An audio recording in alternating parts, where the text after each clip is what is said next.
Halo, halo, halo. Uh, Back to my channel.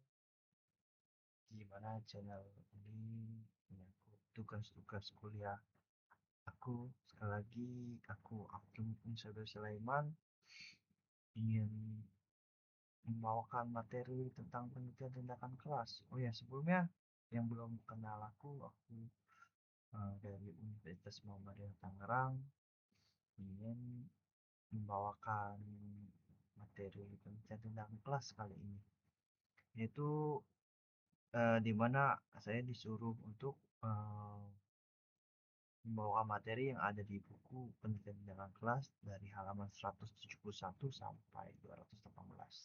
So, mari lanjut aja. Ya, yang pertama yaitu ada pendahuluan.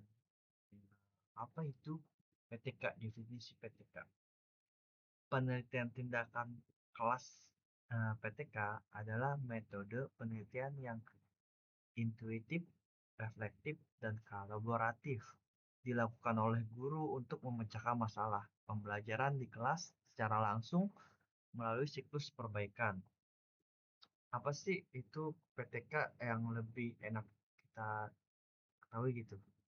Pendekatan penelitian PTK itu, di mana guru guru langsung nih yang berperan aktif memecahkan masalah pembelajaran di kelasnya.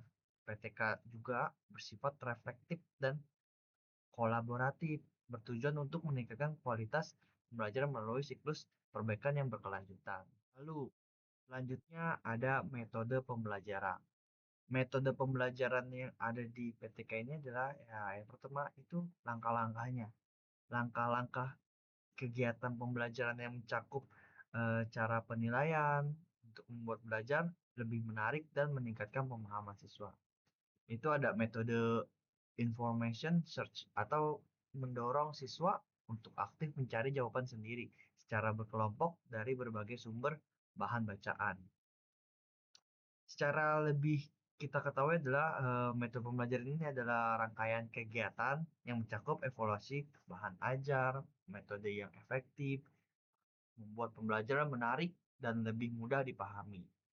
Dan ada pun metode information search menekankan partisipasi aktif siswa dalam mencari jawaban dari berbagai sumber bahan ajar seperti dokumen, buku, teks, artikel, atau internet.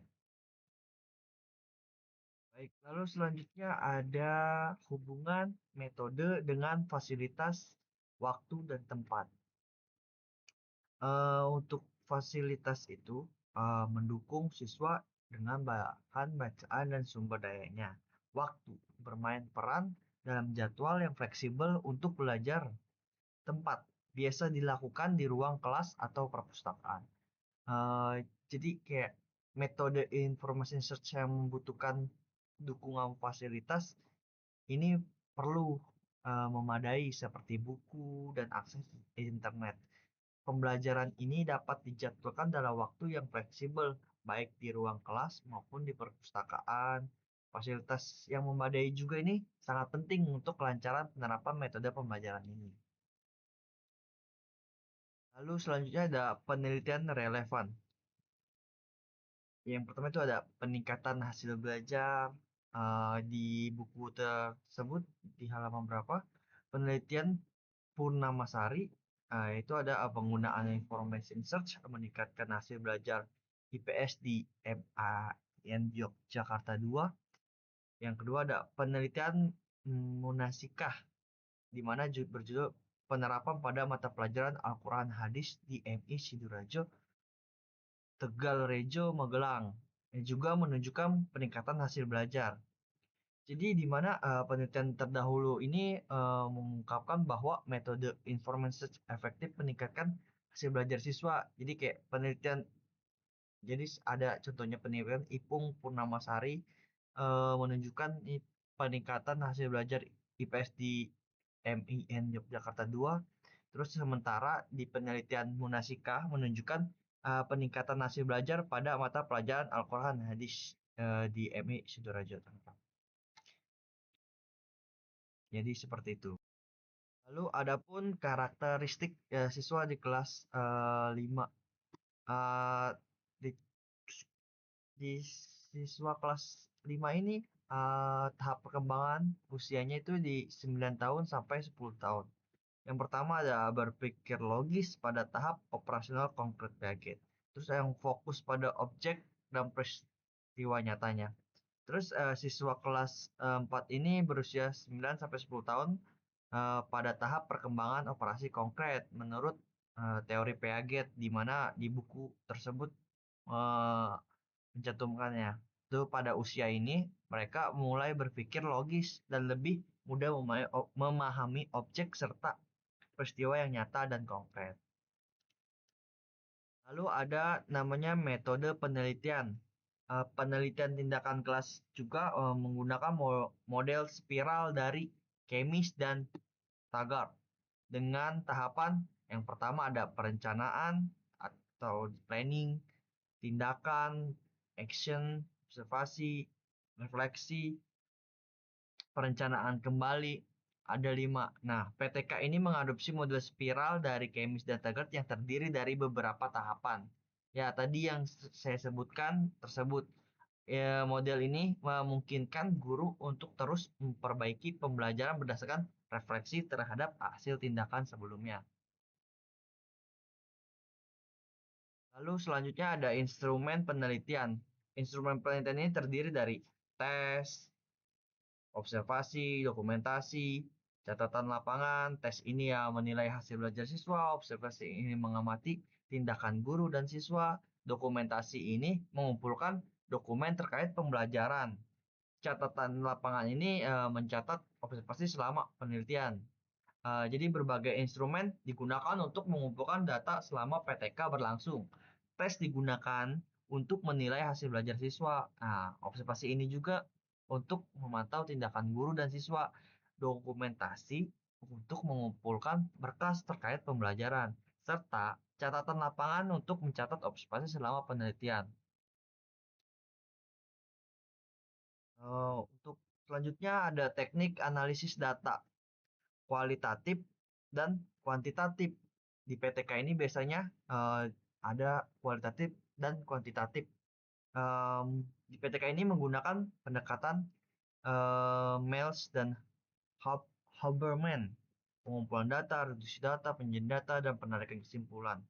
Jadi, data dianalisis menggunakan pendekatan kualitatif dan kuantitatif. Modelnya itu Miles dan Huberman, meliputi langkah-langkah yang pengumpulan data, reduksi data, dengan memilah data relevan, penyajian data dalam bentuk narasi atau visual, serta penarikan kesimpulan yang bermakna. Jadi, di PTK itu ada namanya teknik analisis data yang tadi saya sebutkan.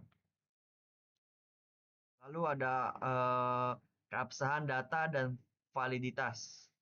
Keabsahan data dan validitas yang ada di PTK ini biasanya menggunakan triangulasi, yaitu menggunakan berbagai sumber, teknik, dan waktu untuk memastikan kredibilitas data menurut Sugiono 2015.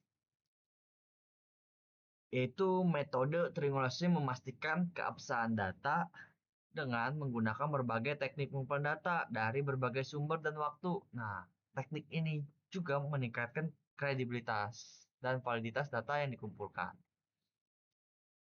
PTK juga ada yang namanya siklus. Nah, sekarang ada yang namanya siklus Plan Do Study Act atau disebut PDSA. Itu siklus tindakan. Yang pertama ada perencanaan, pelaksanaan, pengamatan, refleksi. Ya, jadi perencanaan ini menyiapkan rencana pembelajaran. Yang kedua, itu ada pelaksanaan, melaksanakan tindakan sesuai rencana. Yang ketiga, pengamatan, mengamati pelaksanaan dan hasil tindakan. Yang keempat, refleksi, menganalisis hasil dan merencanakan perbaikan untuk siklus berikutnya. Yaitu siklus plan do study act atau disebut PDSA ini melibatkan perencanaan, tindakan, pelaksanaan eh, seperti tindakan, pengamatan hasil, dan refleksi untuk menganalisis serta meningkatkan proses pembelajaran secara berkelanjutan. Setiap siklus ini menghasilkan perbaikan yang didasarkan pada refleksi dan hasil observasi. Kita udah masuk ke tahap kesimpulan. Kesimpulan yang eh, saya dapat itu udah efektivitas PTK yaitu metode information search terbukti meningkatkan hasil belajar siswa secara aktif dan mandiri. Lalu penelitian menunjukkan hasil signifikan dalam membantu siswa memahami materi pembelajaran lebih baik. Adapun menurut Purnamasari dan Munasika. Jadi penerapan metode information search dalam PTK ini efektif untuk meningkatkan hasil belajar siswa. Nah, penelitian menunjukkan bahwa siswa lebih aktif dan mandiri dalam memahami materi pelajaran dengan hasil yang signifikan dalam peningkatan prestasi belajar. Ya, menurut Bonamasari dan Munasika. Ada saran dan di mana ada saran pasti ada solusi. Solusi ada saran. Jadi solusi dan saran untuk peningkatan pembelajaran melalui PTK ini tuh dari belum tentu benar dan ini ya cuma saran dan solusi. Pemilihan yang pertama itu ada yang tadi pemilihan metode pembelajaran yang tepat. Nah, pilih metode yang sesuai dengan karakteristik dan kebutuhan siswa. Seperti metode information search yang melibatkan partisipasi aktif dan kerjasama siswa. Jadi di sini sudah oke tadi yang ada di buku. Yang kedua, penggunaan fasilitas dan sumber belajar yang memadai. Terus juga pastikan fasilitas seperti buku, teks, bahan bacaan, dan akses internet tersedia untuk mendukung metode pembelajaran. Yang ketiga ada kolaborasi dan partisipasi aktif. Dorong siswa untuk bekerja dalam kelompok dan partisipasi aktif dalam pembelajaran untuk meningkatkan rasa tanggung jawab dan kerjasama. Jadi ya bisa dilihat aja deh untuk refleksi dan perbaikan berkelanjutan. Ada terapkan siklus PDSA tadi kan. Ada pemantauan dan evaluasi dalam PTK untuk terus meningkatkan kualitas pembelajaran dan hasil belajar siswa melalui refleksi dan penyesuaian berkelanjutan. Terus ada pemantauan ya, lakukan evaluasi hasil belajar siswa melalui tes dan observasi secara berskala untuk memantau perkembangan dan mengefektifkan metode pembelajaran. Terus yang validitas dan reliabilitas data ini gunakan metode triangulasi untuk memastikan keabsahan dan kebiasaan data yang dikumpulkan dari berbagai sumber dan teknik pengumpulan data. Yang ketujuh, pengembangan profesional bagi guru, yaitu tingkatkan keterampilan guru dalam penerapan PTK melalui pelatihan seperti workshop dan berbagi pengalaman dengan rekan sejawat untuk meningkatkan kualitas pembelajaran. Jadi, sekian materi yang saya bawakan. Jika kalian suka dengan materi atau pembawaan saya yang sedikit amburadul, tolong like dan komen video ini. Saya juga buka diskusi kalau ada yang ingin berdiskusi dengan saya di kolom komentar di bawah ini. Jangan lupa untuk follow saya. Terima kasih. Assalamualaikum warahmatullahi wabarakatuh.